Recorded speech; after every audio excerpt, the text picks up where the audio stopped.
মুখ্যমন্ত্ৰী হেমন্তকে মই বিচাৰিছোঁ। আমি মুখ্যমন্ত্ৰী হিমন্তকে বিচাৰোঁ। এতিয়া এই চৰকাৰটোত বহুখিনি সুবিধা পাইছে, সেইকাৰণে মই এই চৰকাৰকে হেৰি কৰোঁ। আগতকৈ বহুত ভাল কাম কৰিছে বুলি ক'ব বিচাৰোঁ আমি। চি এম ছাৰটো মোদীৰ নিচিনা কাম কৰাৰ দ্বিতীয়জন শ্ৰেষ্ঠ মন্ত্ৰী হিচাপে আমি বিবেচনা কৰোঁ।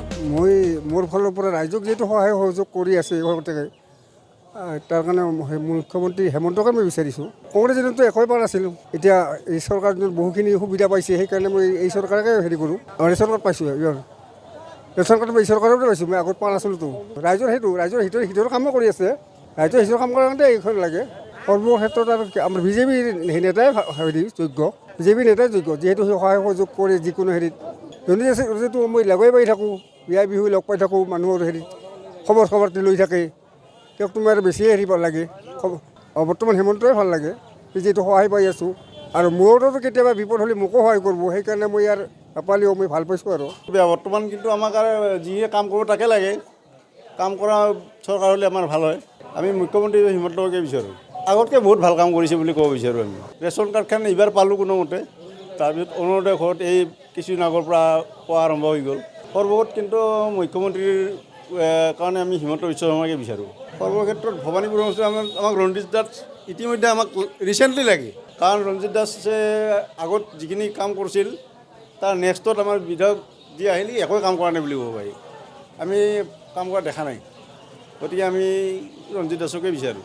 চি এম ছাৰটো মোদীৰ নিচিনা কাম কৰাৰ দ্বিতীয়জন প্ৰধানমন্ত্ৰী আমি অহা নাই বুলিয়ে ভাবোঁ।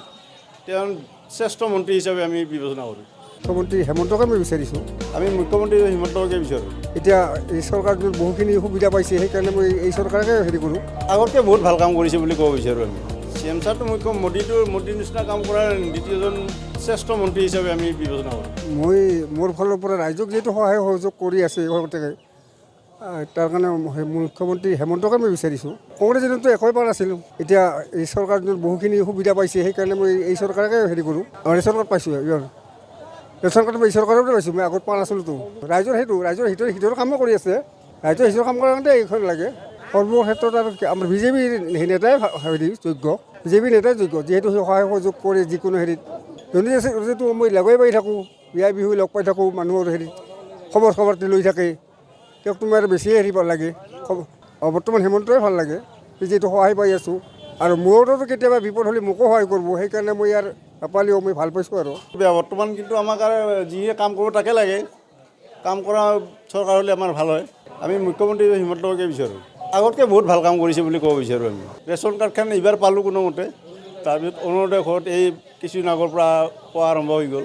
সৰ্বমুঠ কিন্তু মুখ্যমন্ত্ৰীৰ কাৰণে আমি হিমন্ত বিশ্ব শৰ্মাকে বিচাৰোঁ। সৰ্বক্ষেত্ৰত ভৱানীপুৰ সমষ্টিত আমাক ৰঞ্জিত দাস ইতিমধ্যে আমাক ৰিচেণ্টলি লাগে, কাৰণ ৰঞ্জিত দাসে আগত যিখিনি কাম কৰিছিল তাৰ নেক্সটত আমাৰ বিধায়ক যি আহিল একোৱে কাম কৰা নাই বুলি ক'ব পাৰি। আমি কাম কৰা দেখা নাই, গতিকে আমি ৰঞ্জিত দাসকে বিচাৰোঁ।